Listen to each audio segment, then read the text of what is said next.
देश की राजनीति काफी दिलचस्प होती जा रही है, काफी आक्रामक भी होती जा रही है। एक तरफ जहां पहले बीजेपी नैरेटिव सेट करती थी, अब उसका उल्टा हो रहा है। हालांकि साथ ही साथ आरक्षण का विरोध हो रहा है। राहुल गांधी एकदम से आक्रामक रुख तैयार करके राजनीति कर रहे हैं। बीजेपी और मोदी सरकार और खुद पीएम मोदी लगातार गिरते जा रहे हैं। यूपी में दलित राजनीति, यूपी इलेक्शन जो आ रहा है विधानसभा का, उसको लेकर भी लगातार सियासी समीकरण बदल रहे हैं, सर्वे भी आ रहे हैं, कई मामलों पर चर्चाएं होती हैं। लेकिन हमारी आज की चर्चा किसी एक स्पेसिफिक मुद्दे पर नहीं, एक कैंडिड कॉन्वर्सेशन है जिसपे हमारे साथ हैं ज्ञानेश कुमार जी और मैं हूं अंकुर, और हम बात करेंगे देश की सियासत पर, जहां पर सवाल जो पीछे रह जाते हैं, हो सकता है कभी कभी मीडिया के शोरगुल में सामने नहीं आ पाते हैं, उन पर बहुत ही सटीक तरीके से, सरल तरीके से आप बातचीत करेंगे। आपको ज्ञानेश कुमार जी के विचार समझाएंगे। थैंक यू अंकुर। और मैं ज्ञानेश तिवारी हूँ। मैं ज्ञानेश कुमार तो सीसी महोदय हैं। मैं पहले दर्शकों से माफी मांग लूं कि ये कार्यक्रम मेरा है और हर बार मैं प्रोफेसर अवध दुबे से बात करता हूं, क्योंकि वो आज उनकी तबीयत खराब है पिछले 1-2 हफ्ते से, तो एक छोटी उनकी सर्जरी होनी है, तो अभी आज उनका ये एपिसोड नहीं हो पा रहा है। तो हम लोग ऐसे ही बैठे हुए थे। अंकुर ने रिसेंटली हमें ज्वाइन किया है, तो हम लोग ये बात कर रहे थे कि हम लोग आज क्या बात करें। तो अंकुर ने कहा कि आप सबसे सवाल पूछते हैं, कुछ मेरे भी सवाल हैं, उनके आप जवाब दीजिए। मैंने कहा ठीक है, मैं जो मुझे लगता है, जो मेरे मन में चलता है, मैं वो बताऊंगा। मैं स्क्रीन पे कम ही दिखता हूँ, तो अंकुर के मन में कुछ बातें हैं जो मुझसे बात करना चाहते हैं। तो बताइए अंकुर, क्या पूछना चाहते हैं? स्क्रीन पर कम दिखते हैं, लेकिन ऑफिस में यही है, यही दिखते हैं सबको। हमारे कैमरे के पीछे जो अभी है आज यशी, वो भी बता सकती हैं, बाकी ऑफिस में बता सकता है। ये हमारे मुख्य कर्ता धर्ता है ज्ञानेश तिवारी जी। अभी राहुल गांधी की बहुत चर्चा हो रही है चारों तरफ। उन्होंने मनुस्मृति की बात की, उसके बाद योगी आदित्यनाथ खुद चल के आए, उन्होंने बोला, बयान दिया, एक हिसाब से ऐसे बयान दिया कि मनुस्मृति को बचाते हुए नजर आए। तो और राहुल गांधी एक हिसाब से उन्होंने अपने जो बोलना था बोल दिया, उसके चारों तरफ चर्चा हो रही है। अब उसका बचाव करके बीजेपी क्या कर रही है? अपना फायदा कर रही है या नुकसान? नहीं, पहले देखिए, जो मैं सोचता हूँ और जो मैं कहना चाहता हूँ, हमें पहले राहुल गांधी को समझना होगा। देश में जो इस समय वर्तमान में दो बड़े नेता हैं, प्रधानमंत्री नरेंद्र मोदी और नेता प्रतिपक्ष राहुल गांधी। इन दोनों नेताओं को कम से कम मैंने नेता बनते देखा है, और जब से मुख्यमंत्री बने योगी नरेंद्र मोदी, और जब से राहुल गांधी सांसद बने 2004 से, तब से हमने इन्हें देखा है। और राहुल गांधी कांग्रेस का सबसे बड़ा चेहरा है इस समय, बीच में कुछ समय के लिए अध्यक्ष भी रहे। लेकिन क्या होता है कि एक किसी मूवी में डायलॉग था ना कि किसी को इतना भी मत डराओ कि उसका डर ही खत्म हो जाए। तो आप आमतौर पर देखिए तो कोई भी आदमी भारत देश में, जहाँ पे कि हिंदू बाहुल्य देश है, वहां पे मनुस्मृति पर अटैक करने का बहुत जल्दी आदमी सोचेगा नहीं कि मनुस्मृति पे बोलना। वो भी एक नेता, विपक्ष का वो भी नेता, जहाँ पे कि वोट की पॉलिटिक्स होती है, तो हर शब्द, हर वाक्य जब आप ये सोच करके निकालते हैं मुंह से कि इससे क्या फायदा होगा, क्या नुकसान होगा, कौन सा वोटर नाराज हो जाएगा, ब्राह्मण नाराज हो जाएंगे, क्षत्रिय नाराज हो जाएगा, अपर कास्ट दूर चला जाएगा। लेकिन ये राहुल गांधी कर सकते हैं, और वो राहुल गांधी ने इसलिए किया है कि राहुल गांधी को इन लोगों ने बाय ऑल मीन्स जितना हो सकता है उतना डराया, धमकाया, परेशान किया, मुकदमे किए, सांसदी ले ली, मजाक उड़ाया, पप्पू बनाया। तो क्या हो रहा है कि वो आदमी थपेड़े झेलते झेलते इतना मजबूत हो गया है कि शायद अब उसको कोई डर ही नहीं रह गया, कुछ भी खोने का डर नहीं है। सत्ता में आते हैं तो ठीक, नहीं आते हैं तो ठीक। उसने क्या किया है कि राजनीति तो सत्ता के लिए होती है, आदमी राजनीति इसलिए करता है, तो सत्ता में ना आना क्या क्यों ऑप्शन है उनके लिए? अब एक ये बहुत ही, चूंकि जमाना बदल रहा है और जिंदगी का जमाना है, तो आपको क्या है कि कुछ भी क्रांतिकारी करना पड़ेगा। नॉर्मल जो ट्रेडिशनल पॉलिटिक्स होती थी, अब वो शायद वो नहीं काम कर रही है। और आप पिछले 2 महीने से आप देखिए तो कुछ ऐसा हुआ है जब से ये जनरल प्रोटेस्ट हुआ है कि उसमें आपको राहुल गांधी की यही स्टाइल ज्यादा पॉपुलर दिखने लगी है, लोग उसको पसंद कर रहे हैं। वो छात्रों की बात कर रहे हैं, महिलाओं की बात कर रहे हैं, खूब भीड़ आ रही है, खूब सोशल मीडिया पर रूल कर रहे हैं। और आप देखिएगा कि भाजपा में इस समय सन्नाटा है।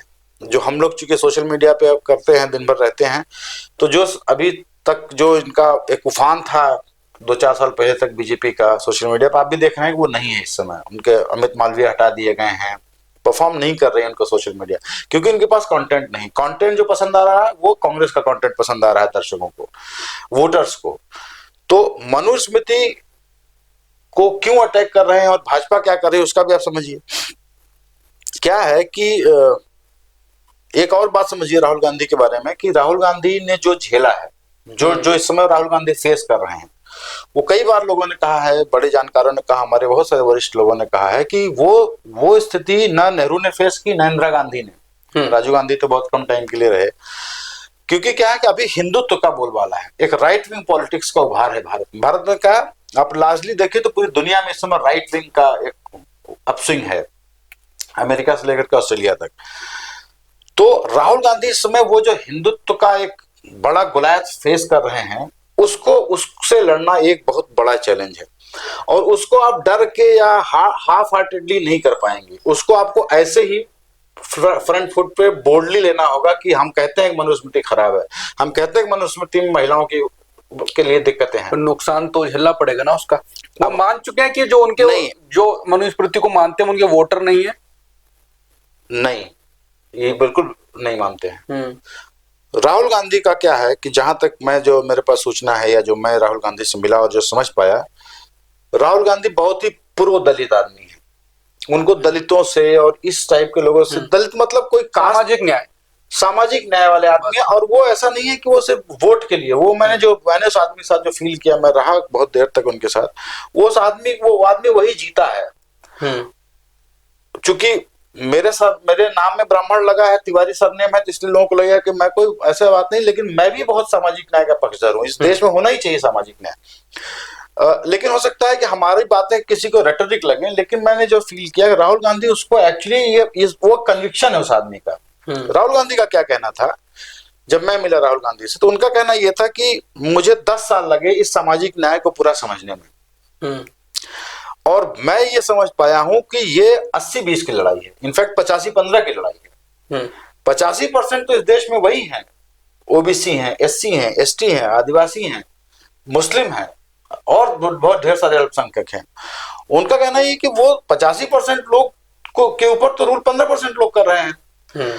तो आप राहुल गांधी को पागल समझ सकते हैं, लेकिन अगर आप राहुल गांधी आज की डेट में मनुस्मृति को ये चैलेंज कर रहे हैं, तो उस पूरे हिंदू व्यवस्था को चैलेंज कर रहे हैं, जहां पे कि ब्राह्मण, क्षत्रिय, वैश्य, शूद्र का कैटेगराइजेशन है, जो कास्टिज्म है। उनको पता है कि मुझे ब्राह्मणों का वोट नहीं चाहिए। ब्राह्मण आते हैं 2-4-5% तो बहुत अच्छी बात है, नहीं तो राहुल गांधी कन्विंस है कि उनको जो है इसी 80-85% में से ही चुनाव लड़ना है। भाजपा जो आज की दिक्कत में झेल रही है, भाजपा के पास बहुत सारी परेशानियां हैं। जो परफॉर्मेंस नहीं हुआ उनका वो तो ही है, वो जो उनका कास्ट स्ट्रक्चर जो था, उनका कास्ट इक्वेशन, वो भी इसमें हिला हुआ है। ओबीसी उनके साथ 2019 में आया था लोकसभा चुनाव में, 24 में हट गया है। एससी कुछ आए थे, एससी हट चुका है। उत्तर प्रदेश का चुनाव सर पे है, वो लोग बहुत कोशिश कर रहे हैं कि इसको कुछ अपने ओबीसी वोट्स को किया जाए। पंकज चौधरी को उन्होंने यहाँ पे जैसे बना दिया है, प्रदेश अध्यक्ष बनाया है। दबी जबान से ये भी कहीं कहीं कहा जा रहा है कि योगी आदित्यनाथ अगर भाजपा जीत के आती तो अगली बार सीएम नहीं बनेंगे, कोई ओबीसी फेस बनेगा। ये सब लॉलीपॉप भाजपा दे रही है, लेकिन वो शायद वो बात नहीं है अभी बीजेपी में आज की डेट में, कि जो बात राहुल गांधी की बात में है। वो राहुल गांधी ने पिछले 10 सालों में प्रूव किया, और खास करके पिछले 5-7 सालों में, जब भी वो दलितों की लड़ाई हुई है, जहां से लेकर के जहां भी आप याद कर सकते हो, वो राहुल गांधी रहे हैं वहां पे खड़े हुए। बिल्कुल, राहुल गांधी हर मुद्दे को बहुत ही बेबाक तरीके से उठाते हैं और खुल के उठाते हैं। उनको, जो आपने सही कहा कि डर और भय तो नहीं दिखता उनमें, लेकिन जिस प्रकार की राहुल गांधी अब आजकल राजनीति कर रहे हैं, और बीजेपी की वही पुरानी दांव पेच हैं, वो बैकफुट पर चले जाते हैं, हमेशा संसद में नहीं आते हैं, पीएम मोदी नहीं आते हैं, बोलते नहीं हैं, हर तरफ से कोई ना कोई पोल खुल जाती है कहीं ना कहीं से, और फंस जाते हैं, घिर जाते हैं। तो जिस प्रकार की, पहले तो एकदम उल्टा सवाल पहले हुआ करता था कि क्या राहुल गांधी बीजेपी की टक्कर ले पाएंगे, पहले सवाल ये होता था। अब उसका एकदम उलट सवाल बन चुका है कि क्या बीजेपी इस राजनीति से लड़ पाएगी। देखिए, एक बार क्या हुआ, मैं आपको एक वाकया बताता हूँ।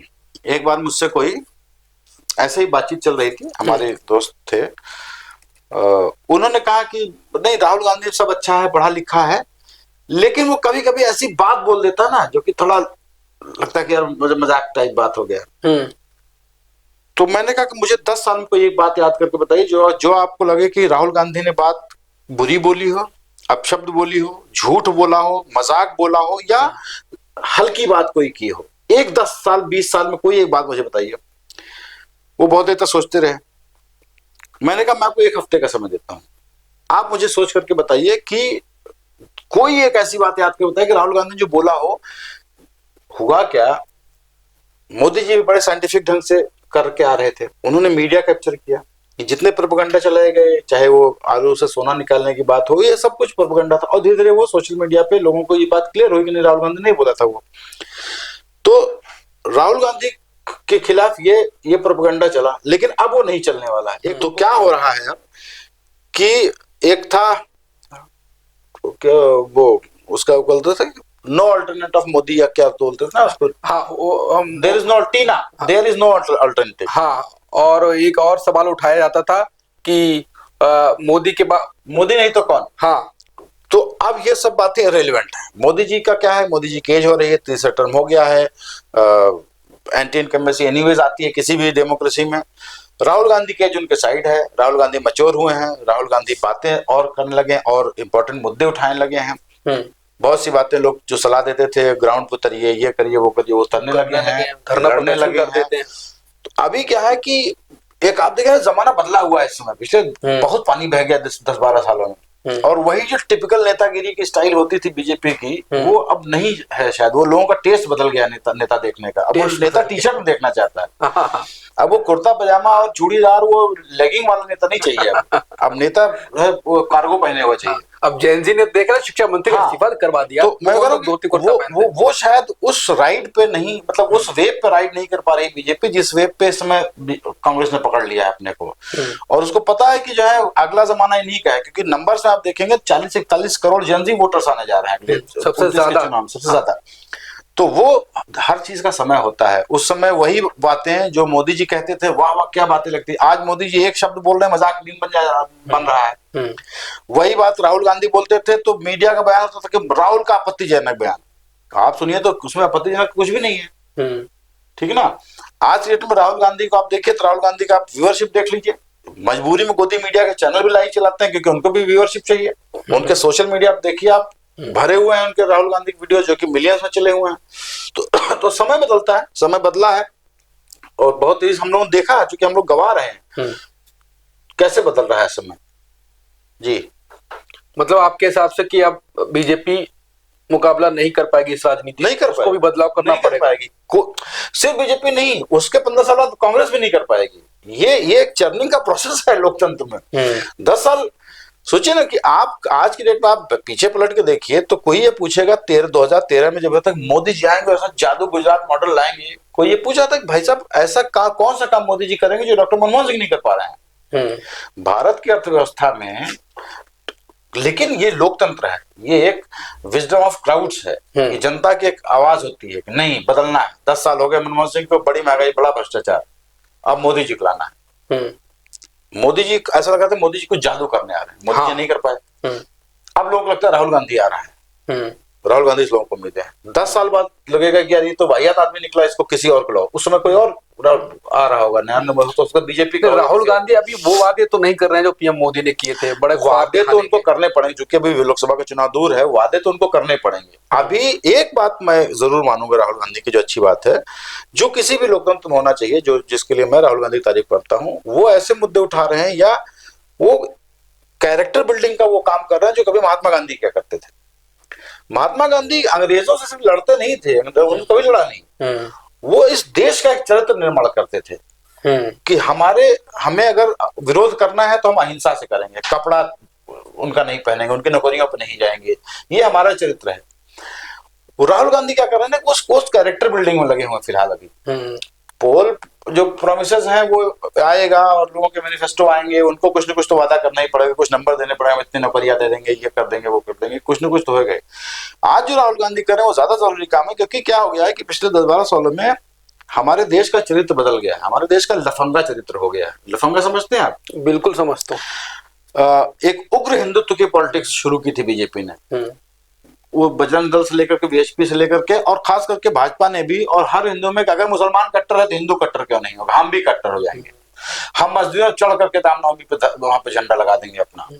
ये उग्र हिंदुत्व ने क्या किया कि देश का चरित्र को उजड़ बना दिया है। जरूरी है कि एक आदमी को राहुल गांधी प्रधानमंत्री बने ना बने वो अलग बात है, लेकिन अगर वो अगले 10-5 सालों में एक ऐसा काम कर सकते हैं कि जो भारत है जिसकी कल्पना कभी गांधी ने की थी, हम सहनशील सहिष्णु देश होंगे, अहिंसक देश होंगे, को एग्जिस्टेंस मानने वाले देश होंगे, हिंदू मुसलमान सिख ईसाई सब यहाँ पे शांति से रहेंगे, अगर उसका कुछ भी वापस ला पाते हैं, क्योंकि इलेक्टोरल लॉस कोई लॉस नहीं है, आज चुनाव है, कल कोई हारेगा जीतेगा।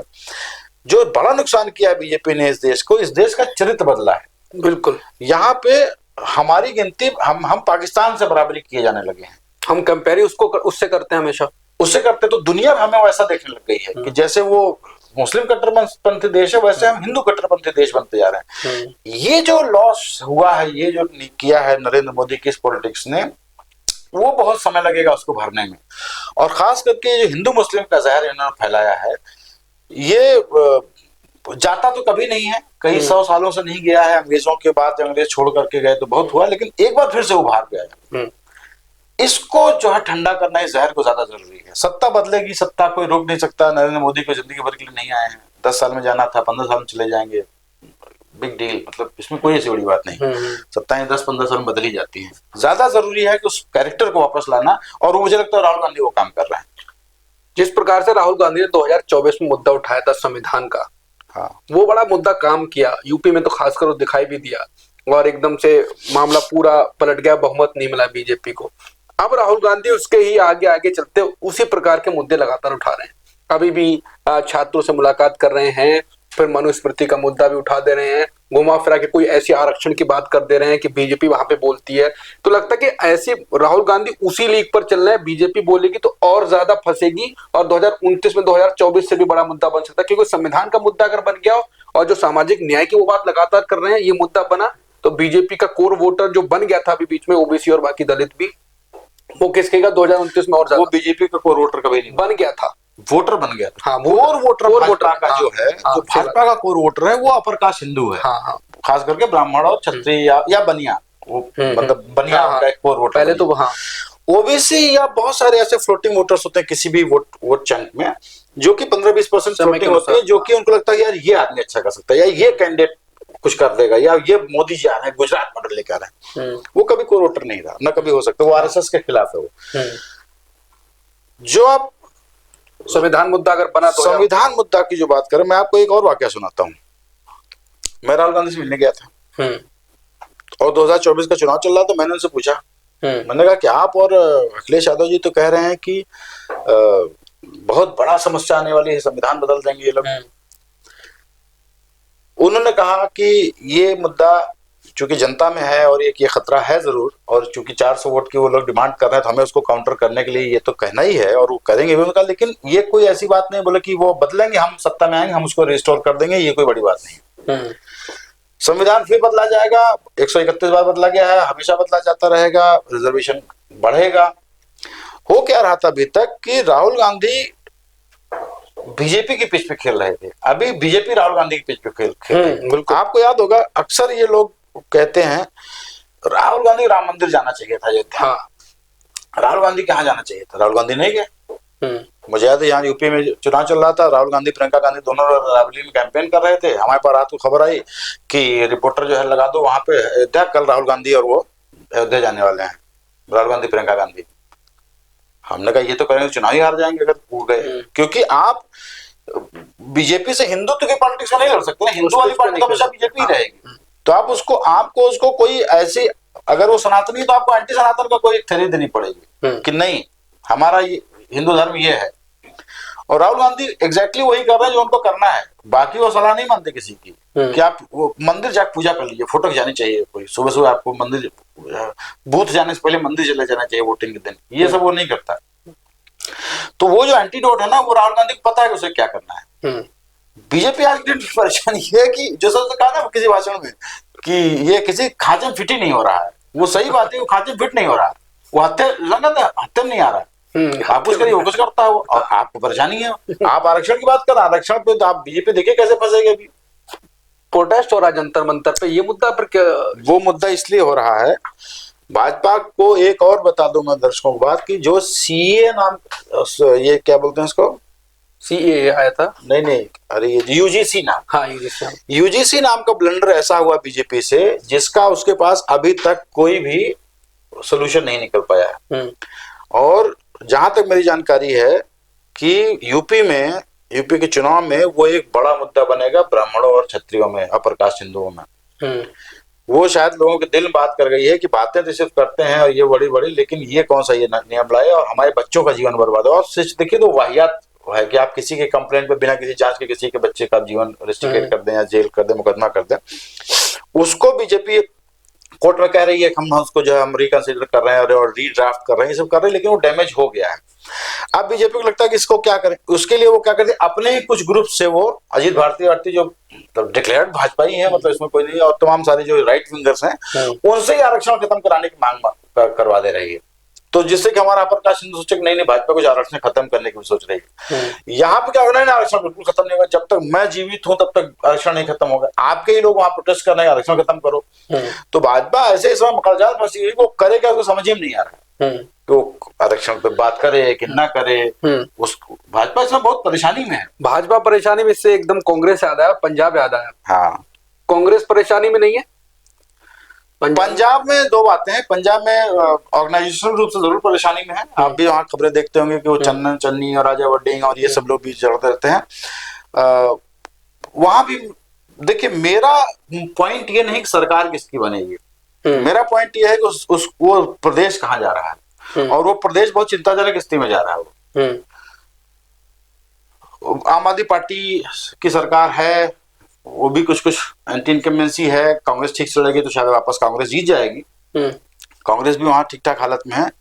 मेरा मुद्दा वो नहीं है। मेरा मुद्दा ये है कि आम आदमी पार्टी ने क्या किया कि उनको चुनाव की शर्तों पर जो उन्होंने कॉम्प्रोमाइज किया है, वो एक जो खालिस्तान वाला सेंटिमेंट वहां पे चलता रहता है, वो धीरे धीरे खत्म हो गया था। और आम आदमी पार्टी ने क्या किया पिछले चुनाव में, उस चुनाव को जीतने के लिए उस सेंटिमेंट को दोबारा से उभारा।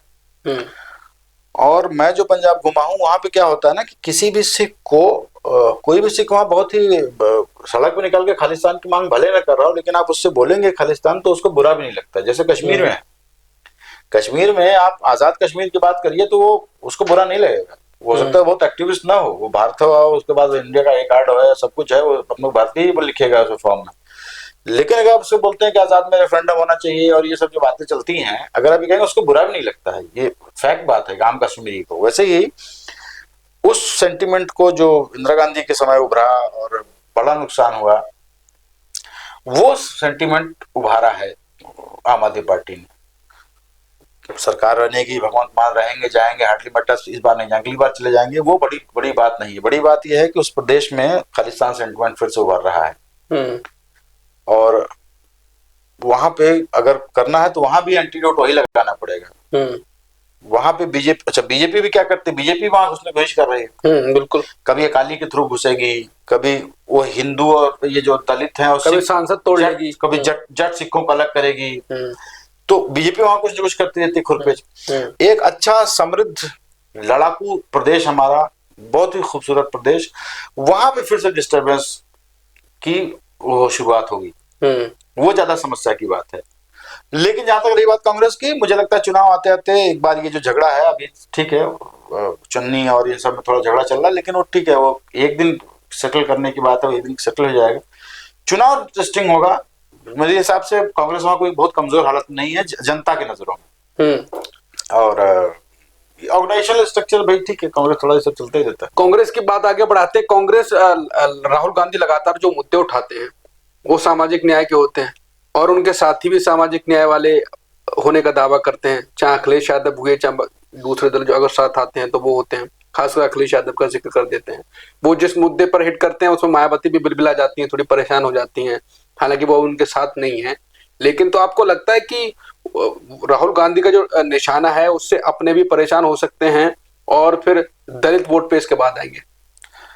नहीं, राहुल गांधी ऐसा कोई काम नहीं करते जिससे अखिलेश यादव को परेशानी हो। मायावती जी को उनका वोट अब बीजेपी खुद कहती है कि तो खुद का वोट वापस जाना चाहती है बीजेपी, तुम्हारा छीनना चाहती है अखिलेश से, कहती है बीजेपी खुद संसद में। तो कहेगी ही, पॉलिटिकल पार्टी और सब तो कहेगी ही, लेकिन आप देखिए तो ये जोड़ी हिट रही है 2024 में। ये प्रयोग 17 में ये प्रयोग फेल हुआ था, 24 में प्रयोग बिल्कुल सक्सेसफुल रहा है। और आज की डेट में देखिए, आज का यूपी का कॉम्बिनेशन क्या है कि अगर कांग्रेस की वजह से कुछ दलित वोट्स आते हैं सपा और कांग्रेस गठबंधन में, तो वही जीत का कारण बनेंगे। तो इसलिए कोई परेशानी नहीं है आज डेट में, और इनफैक्ट गरज है उनकी अखिलेश यादव की कि राहुल गांधी साथ रहें, क्योंकि राहुल गांधी जो गुडविल लेकर के आ रहे हैं, खास करके मुस्लिमों में बाय एंड लार्ज मुस्लिम सपा के साथ ही यूपी में रहता है, लेकिन कांग्रेस आ जाए तो सोने पे सुहागा है। सीटें देंगे फिर कांग्रेस को उतनी उस लिहाज से अगर जरूरत है तो देना पड़ेगा। और अखिलेश यादव चर्चा तो ये है कि अखिलेश कह रहे हैं कि अपने उससे रहिए,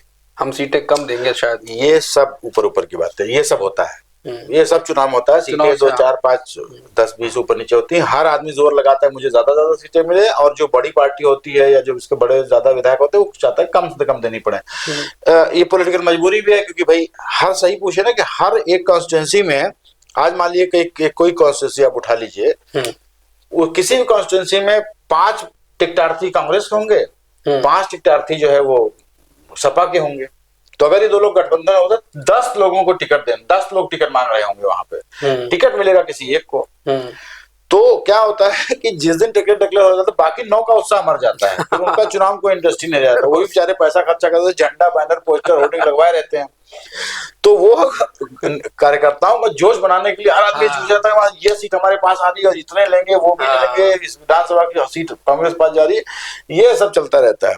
बड़ी बात यह है, मायावती जी का खेल खत्म है। तो मायावती, अभी मैं सर्वे देख रहा था यूपी इलेक्शन को लेकर, विधानसभा को लेकर, मायावती इतनी एक्टिव नहीं, तब भी 20% वोट पा रही है।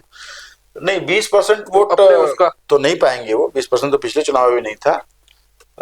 बात क्या है कि अभी भी जो कहा जाता है कि यूपी में जो जाटव वोट है वो बहन जी के साथ है वो, लेकिन फैक्ट बात ये ना कि आप जाटों को भी फॉर ग्रांटेड तो कभी ले नहीं पाएंगे। उसी में 20% जाटों में ना, या एससी में पा रही है। एससी का 20% वही जाटो वोट है जो कहा जाता है कोर वोटर या डेडिकेटेड मायावती का वोटर है।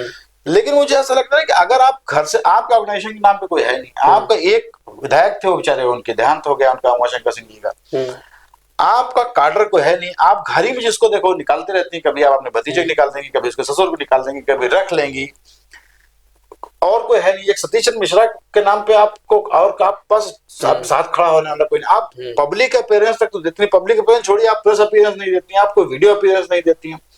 तो जो जाटो आपके नाम पे वोट दे रहा है वो कब तक आपको वोट देता रहेगा? उसको भी अपने लोकल एक नेता चाहिए होता। और वो जो ईस्ट वेस्टर्न यूपी का जो जाटो वोट जिसके दम पे बहन जी कहती हैं, वो आप देखिएगा काफी कुछ खिसक के चंद्रशेखर के पास जा रहा है। चंद्रशेखर ने अच्छी पैठ बनाई है अपनी, वो लड़ने भिड़ने वाला आदमी है, उसका कार्डर बन रहा है, वो आदमी दिखता है मीडिया में, छात्र आंदोलन, इसमें जनजी आंदोलन, जंतर मंतर आंदोलन खूब दिखे चंद्रशेखर।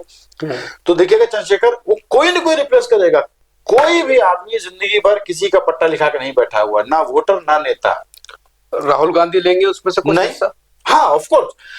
अगर आइडियल कंडीशन तो ये होगी कि इंडिया गठबंधन या इस गठबंधन में चंद्रशेखर आ जाए, लेकिन जैसा चंद्रशेखर जी की जो जितनी महत्वाकांक्षाएं, लगता नहीं कि उसमें आएंगे, लेकिन कुछ जरूर उसमें से वोटर जो है, और खास करके जहां पे इधर ईस्टर्न यूपी में, वो जरूर कांग्रेस के पास आ सकता है, आएगा, आना ही चाहिए। पिछली बार आया था 24 के चुनाव में। तो राहुल गांधी को क्रेडिबिलिटी है कि वो कम से कम इससे अपना दुख दर्द लेके जाएगा, तो वहां सुनवाई हो जाएगी। बहन जी से तो आप मिल ही नहीं सकते ना, बहन जी देवी हैं।